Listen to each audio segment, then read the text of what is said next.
Okay,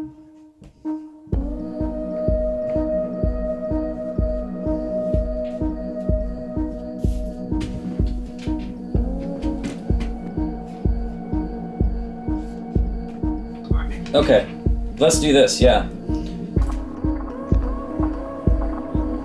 My name's Drew Penner, and this is for my Frequency Horizon podcast, and this will be my first guest episode on Dublab Radio, which I'm very excited about. Have you heard of Dublab before? Yeah.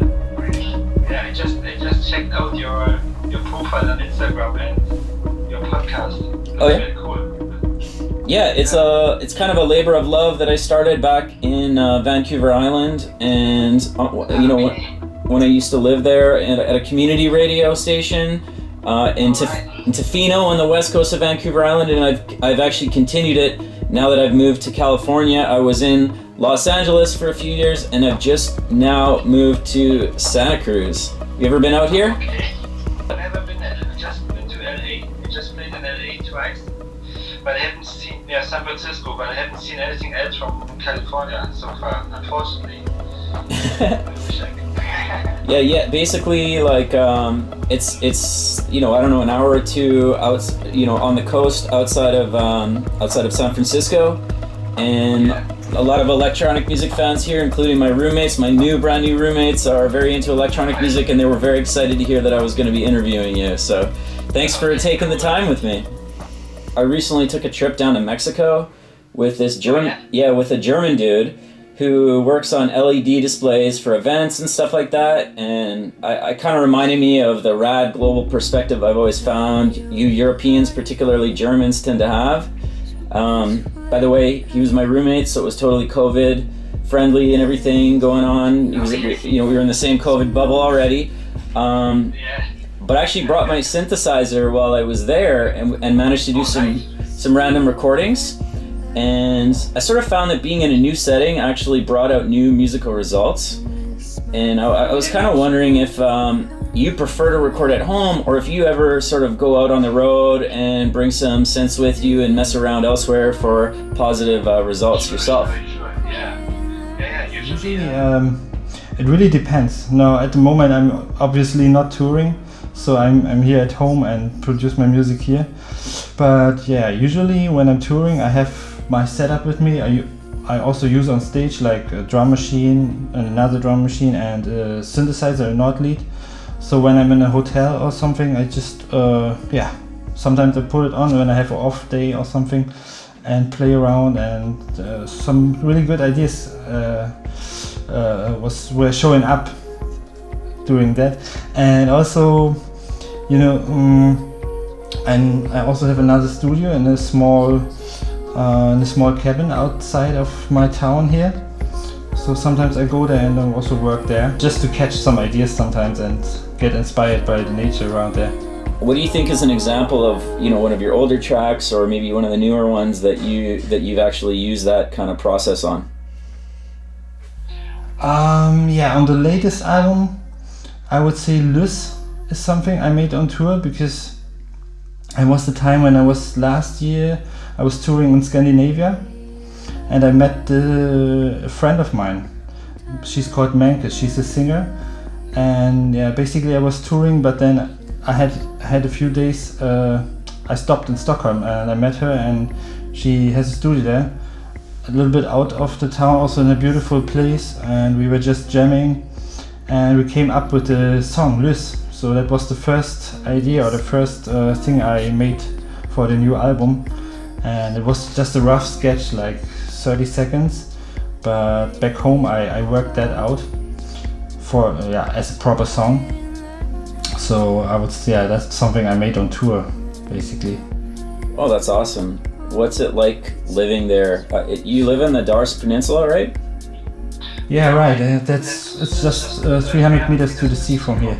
Yeah, I know the waves aren't very big actually up there from my research, but in my online gallivanting, I was able to actually find some evidence of surfing in the region, and I have a little bit of a surf vibe to my podcast. How do you think the setting has influenced your own electronic soundscape? I would say it made it possible actually. I never really thought about it in the beginning, but when I started making this kind of music, I was just going to the forest many times, and at some point I was taking photos, but then I was also recording sounds. And also at that time I got into music production, but it was different. I used to do like down tempo or piano stuff, and I never really, I was not so much into dance music, I would say. But then I recorded those sounds, and somehow I got inspired to work out kind of dance, electronic, melodic stuff with these kind of sounds. And so basically going out there and capturing these moments made this kind of music possible for me. So I kind of need this nature, or I don't know how to say it, but this environment to make my music. Actually, I wanted to touch on that a little bit, just because I heard that you like your gallivanting in the forest and whatnot, and that it's a key ingredient for you sometimes. But let's be honest, a lot of musicians and producers struggle to kickstart their own creative process on the day-to-day basis, and I'm sure they can relate. Particularly now during the coronavirus crisis, when everyone's sort of locked up in their rooms, and then in Europe, and we're hearing about other places that are getting re-locked up in their rooms for the sake of everyone else, and then it can kind of be hard to really jumpstart that fluid process. What do you think that you'd say you were focused on when you're out there? I mean, are you trying to visualize the day ahead, or are you basically attempting to put everything out of your mind at that point? What have you found works best? It's really difficult to put that in words, because that's kind of some kind of special mood for me or feeling. I also get that when I watch a really inspiring movie, or also music that really touches me in that moment. And then I feel like, okay, I want to create something from that. I'm also painting, and it's the same thing. So if there's something that really touches me inside, I want to express that feeling in a way. And basically music was the first method I kind of developed to make that possible for me. But I would say it's like it's really difficult to say. You have to find a good starting point, and a good